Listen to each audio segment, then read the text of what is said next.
for Boothby. Thank you, Mr Speaker. Yesterday, the member for Page and I, along with Melina Morrison, CEO of the Business Council for Cooperatives and Mutuals, launched the Parliamentary Friends of Cooperatives and Mutuals. Co-ops and mutuals are member-based organisations that trade for surplus to fulfil their purpose. Their members are at the centre of their enterprise. Now, maybe you don't think you know any of these businesses, but 80% of Australians are members of at least one, and many of them are members of more than one. I turn out to be a member of 4 of them. And they account for 7 to 8% of GDP. So what sort of businesses are we talking about? They include superannuation funds, motoring services like RACQ, RAA, NRMA, etc. Banking services like ME Bank, Beyond Bank, credit unions, agricultural co-ops, health insurance like Health Partners, disability services like Kudos Services in Adelaide, health services, housing co-ops, arts co-ops, aged care co-ops. There's also 170 First Nations cooperatives across Australia, ranging from health, aged care, arts, primary produce and banking, just to name a few. The largest co-op in Australia is Grain Co-op CBH, and internationally, one of the largest is Rabobank. By entering into a cooperative arrangement, small businesses, primary producers and individual members can achieve much bigger and better outcomes than they could by themselves. Co-ops and mutuals are a great win-win for members, and they're an important part of our economy. And Mr Speaker, one of my fond memories of my childhood was participating in the Tea Tree Gully Gymnastics Club. And as they say, gymnastics teaches skills for life.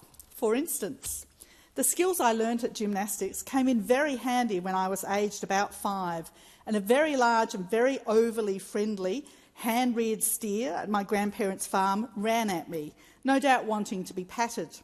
The steer was a lot bigger than me, and I got spooked and ran at the barbed wire fence. Both hands on the wooden fence post, and I straddle-jumped the fence, shredding the inside of my tracksuit pants on both legs, but, Speaker, I landed the jump safely on the other side. This was the story I told the Gymnastics SA Awards dinner last Saturday night.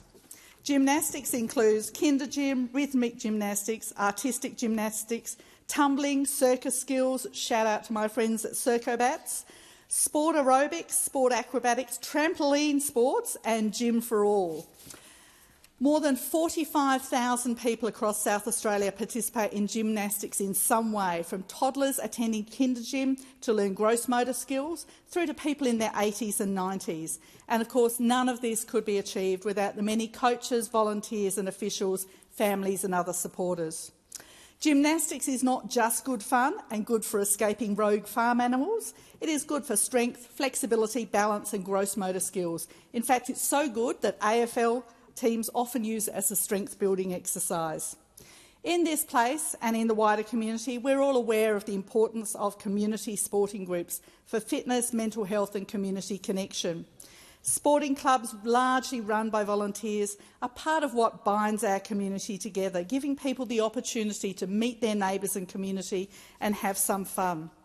There are at least 16 gymnastic clubs in Boothby and 5 kinder gyms. And on Saturday night, clubs from across South Australia attended the awards night, some travelling as far as the Eyre Peninsula, Mount Gambier or the Riverland. Many congratulations to all of the individual coach, team and club award winners, from kinder gym through to elite athletes competing on the international stage. A particular congratulations to the Mitcham Rhythmic Gymnastics Club, who adapted a performance featuring ball, ribbon and hoop to a much smaller environment and didn't take out any of us. Speaker, Gymnastics SA advised me that they have awarded me a 10 for my straddle jump, but I don't think that's an official score. Thank you.